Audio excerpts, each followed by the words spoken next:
What is going on, everybody? Welcome back to the channel. After Sound here, bringing you Splinterlands content every single day. We also stream right here on this channel as well as on Twitch, so make sure you come by and say hello. This video is also brought to you by my music, which is available anywhere you stream music under the name After Sound, and I do have a new song out recently called Just Kids, so check it out. Let me know what you think, and I appreciate the support. All right, guys, let's jump into more of your comments, and yeah. Let's go ahead and dive right in. Sorry, I thought I had stopped the recording by accident, but we are still rolling, and I'm not even going to bother to edit this out. Here we go. All right, so Snowball says, I need the skins. They all look so cool. This is for the upcoming Dragon's Feast event, which I am still super hyped about. I think this next season is going to be a ton of fun. I'm going to do my best to try to stream as much as I can. Just understand that the second half of the season will be, I will be traveling for the holidays, so I don't know how much time I'll have then, but at least over the next week, I'm going to try to jump in at least a little bit here and there to open some chests, to celebrate with you guys, and to hopefully get some cool stuff and play some cool games. All right, so thank you, Snowballs, for that. I am very excited too. CPC Rises Again says, can you let us know what Cinder actually does after Sound? Okay, so Cinder is a new resource that is available. It's not even, it's kind of like tangentially related to land. My guess is we don't even have the full details in terms of how it's stored and all that, but it's gonna be related to land. You don't actually mine it from land. You don't actually harvest it from land. It is harvested from burning cards. So I don't know where the connection with land is going to be. Obviously, it is going to be connected to land because it's going to be required for land cards. But my point being is, are you going to need to set aside a specific land plot in order to produce Cinder? Right? I highly doubt that's going to be the case. I think there's just going to be something in the Artisan Quarter, unless I'm not correct. But you'll be able to go through within the land module, right, and essentially burn cards for Cinder, and that Cinder is going to be one of the resources required for the upcoming land cards. And my hope is that they will continue to use Cinder for any and all other things in the future. But again, this is still the first time that we're seeing this. The whole land cards is a proof of concept, but that is what Cinder actually does, at least as of right now in Q4 of 2025. Hopefully that does change and expand in a good way in the future. All right, Drew's Blood says, much respect, After Sound. I say no more. Damn, you are the dude. Hope that is nice ice cream to you. Yeah, I've definitely been enjoying the ice cream from Splinterlands. There is no doubt about that. My hope is that as Splinterlands continues to grow, the ice cream gets bigger and bigger and bigger. All right, got a question here from Sorry I Smurf. This is on the Talk and Tournament stream from yesterday, saying, question, for me, tournaments don't get enough players because the SPS rewards are very low, so I thought this, can we make something like this? Don't give more rewards in SPS, but less SPS rewards as plus card rewards in tournaments. Example, first place gets a gold for a legendary card, 2 to 5 placement. Okay, so you're just giving an example here of getting cards instead of SPS. Make this tournament 1 to 2 times a week, and for 1 year, use the same cards. Yeah, I mean, we probably could. And you know what? Actually, so sorry, Smurf. I like this idea a lot. We're seeing the team just throw out cards left and right, which again just shows how inflationary cards are as an asset class. We're coming into a situation where these cards that we're gonna get are what's that called? The cards that we're gonna get for the Dragon's Feast are reward cards, right? They're just dropping for like a single season or something like that. So the thing is, if the team can make it so that you get cards instead of SPS necessarily in these tournaments, I think that is a damn good idea. And the reason for that is because people love to play for stuff that is actually scarce and usable. And I'm not saying that SPS is not scarce or usable. I'm just saying that it is oversupplied right now, and the use cases are still limited, right? I mean, yes, on the whole, we will see, we do have actually a plethora of use cases for SPS. So that's not, I'm not trying to say that, but you can tell by the price that it's just not in demand because there's an oversupply.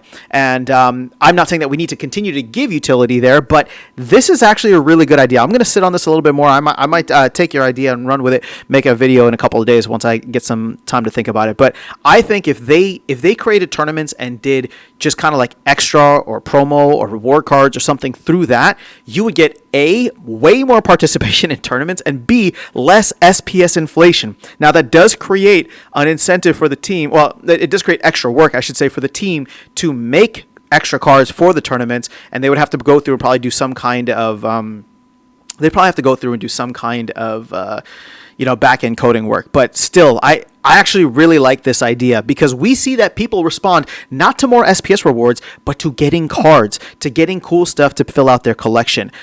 You can see it in, like, I'll just give you my own behavior, for example.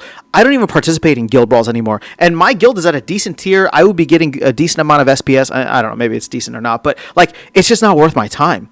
And I don't participate in tournaments right now either, simply because of the fact that, like, it's just not worth my time. Oh, to get a little bit more SPS, like, even though, like, all I have to do is, like, submit a team, because sometimes, like, the minimum amount is barely even reached, and I'm going to be guaranteed a prize that's going to be ROI positive anyway, I still don't do it. Why? Because it's just not worth my time. But if there was a tournament to get these cool cards, I absolutely would consider jumping into those. So I think you might be onto something here. Sorry, Smurf. Really, really fantastic idea. Okay, Calbright says, you hit the nail on the head after sound. The game is fun to play, but unfortunately, crypto gaming has never had a game where that is the main point to the game, and will never, because there are too many slime balls out there just looking to skim profit with no care for the games. Well, you know what? I do think I don't think that you're wrong in the sense that, like, there will always be people out there that are trying to make a profit from the games, and you can see that even in Web 2, right? Even when stuff was completely non-transferable and it wasn't Web 3 related, right? It wasn't on-chain, people were still playing games in a way where they could sell this stuff and get real-world monetary value for it. So I don't think that ever goes away. That doesn't mean that those games were not successful, though. The games were fun to play, and people still played them, right? And I'm sure you can come up with a whole list of games that are like that, where people were just farming things within the game and then selling them on the black market.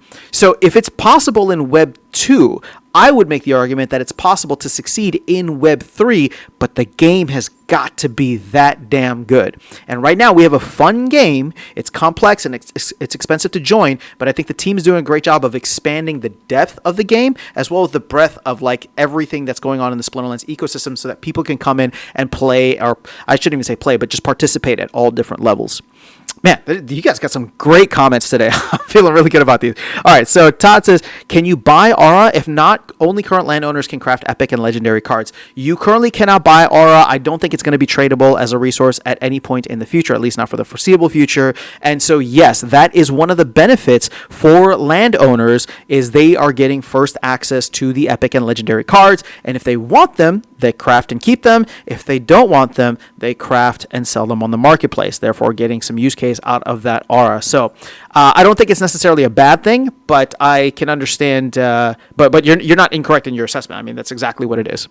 All right, Lord Kager says, yes, that's what we always talk about. A burning event was necessary. This is a good start. This is on my video, Cinder Impact, but must be a permanent thing. The team will have to create multiple Cinder-like mechanics to control the abysmal amount of BCX circulating in the game ecosystem, but better late than never. Yeah, so my hope is that they can continue to come up with new cards or new rewards in the future that will require Cinder. And Cinder can be this kind of faucet or drain that they turn on whenever they need to. Like I said, there's still a ton of cards out there in the ecosystem, but I wouldn't mind, right? Like, let's say in the future they do, I don't know, some kind of like promo cards or some kind of reward cards, like basically anything that they want to do with the DAO or participation with the DAO. And it's just like, okay, well, charge some Cinder for this, right? Now, Cinder's not going to be tradable, but it does, if anybody can go in, regardless of whether or not they have a land plot, and burn this, burn cards for Cinder in the Artisan Quarter, then they're good to go, right? Like, I mean, everybody has access to Cinder and can start using it for the future. Now, where does this get us? Okay, well, unfortunately, it ends up becoming something like vouchers, where it's just like, okay, are they going to put like a tag on future pack sales where it's going to be like, 4,000 DEC plus, a little bit of Cinder, and it's like, okay, well, now you got to go and get some vouchers, aka Cinder. But in this case, we're not printing these cards every day, right? Cards with collection power aren't being printed every single day. Actually, I guess they kind of are still. A lot of the black foils, the arcanes, and then the gold foils. But there is a print limit, right? There's a print limit, so it's not like it's going to be just infinitely inflationary. It's just, will the deflation be able to keep up with the inflation and keep it steady? Either way, this is a good way to get rid of a lot of the extra cards that we have in the ecosystem and really only keep the cards that are desirable or impactful in the meta. Okay, we are coming up on 10 minutes, so let me answer one more. This is coming in from discussing Splinterlands, saying, let's please not forget that this is just a test run on the Cinder thing. So yes, this is a good place to end it. You're absolutely right. Let's reserve a little bit of judgment. I mean, not that I've gotten a lot of judgment from people, but let's reserve and hold our evaluation until we see what the demand is like, until we see what the costs are like, until we see what the impact is like.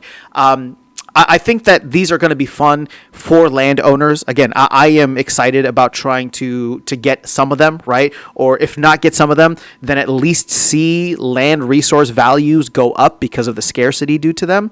If it ends up being a flop, then we come back to the drawing board and we work with the team to figure out, well, what is it the community actually wants? But I don't think the team would be putting this much effort into it if this wasn't something that people desired. So let me know your thoughts in the comments below. That is all I have for you guys in this video. Otherwise, I'll catch you all in the next one and see you around the game. Take care.